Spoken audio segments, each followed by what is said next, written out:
দেশ ও দেশের বাইরে থেকে যারা আমার ভিডিও দেখেন তাদের প্রতি আন্তরিক কৃতজ্ঞতা এবং সালাম। আসসালামু আলাইকুম।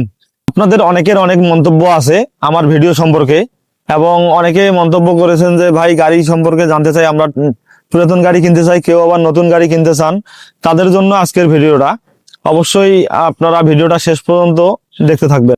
আসলে দেখেন, যারা মূলত গাড়ি কিনতে চান তারা অবশ্যই এই গাড়ি কেনার আগে ভাববেন যে আপনার এলাকায় কত হর্স পাওয়ারের গাড়ি হলে আপনার জন্য ভালো হবে, এবং কোন কোম্পানির গাড়িটা হলে আপনার জন্য ভালো হবে, পার্টস কোন কোম্পানির অ্যাভেলেবেল পাওয়া যাবে, আর কোন কোম্পানির পার্টস পাওয়া যায় না, মিস্ত্রি পাওয়া যায় না।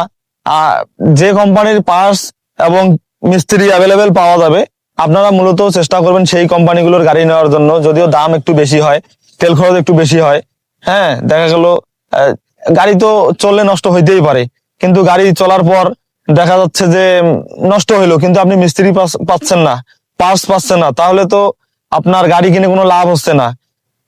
আপনি কিভাবে গাড়ি চালাবেন এবং কিভাবে ওই গাড়ির মালিক হবেন বলেন?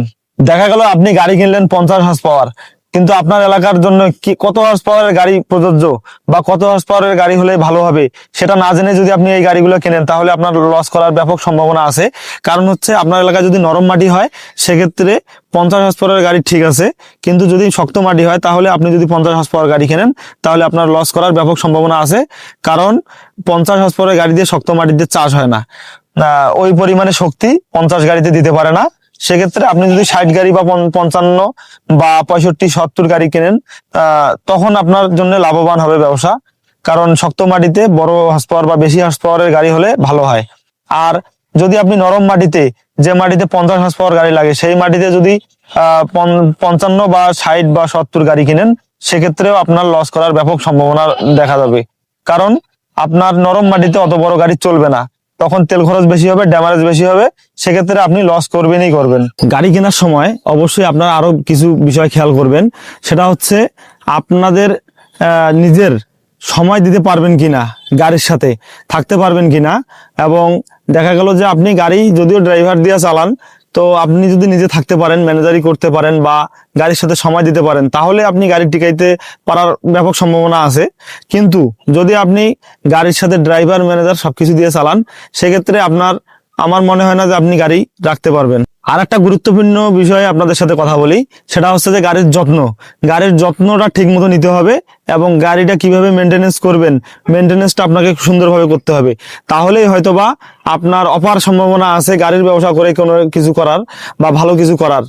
আর যদি আপনি যত্ন না নেন বা ড্রাইভার ম্যানেজার হেল্পারের উপরে সবকিছু ছেড়ে দেন তাহলে আপনার গাড়িও ভালো থাকবে না, আর আপনার দেখা গেল গাড়ি ভালো চলবে না।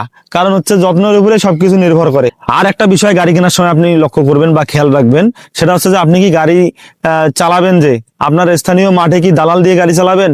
যদি দালাল দিয়ে গাড়ি চালান তাহলে আপনাকে আর গাড়ি কেনার দরকার নাই। তাহলে যদি দালালের মারফতে আপনি গাড়ি চালান তাহলে গাড়ি না কিনে ওই টাকা দিয়ে অন্য কোনো ব্যবসা করেন।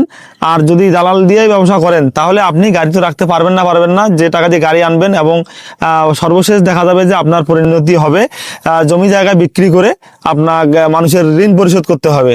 এতক্ষণ আমার সাথে যারা যারা ছিলেন, আমার ভিডিওটি যারা শেষ পর্যন্ত দেখেছেন, তাদের যদি কোনো মূল্যবান মতামত থাকে অবশ্যই কমেন্টে দিয়ে যাবেন। আর আমার ভিডিওগুলো যারা শুরু থেকে দেখেন, আমার পেজের সাথে আছেন, ইউটিউব চ্যানেলের সাথে আছেন, তাদেরকে উদ্দেশ্যে দুই একটা কথা বলি। সেই কথাগুলো হচ্ছে, আমার ভিডিওগুলো যদি ভালো লাগে অবশ্যই আমার পেজে ফলো দিয়ে লাইক কমেন্ট শেয়ার করে আমার পাশেই থাকবেন এবং অনুপ্রেরণা দিয়ে যাবেন। আপনাদের ভালোবাসাই আমাদের এগিয়ে যাওয়ার অনুপ্রেরণা। ধন্যবাদ সবাইকে।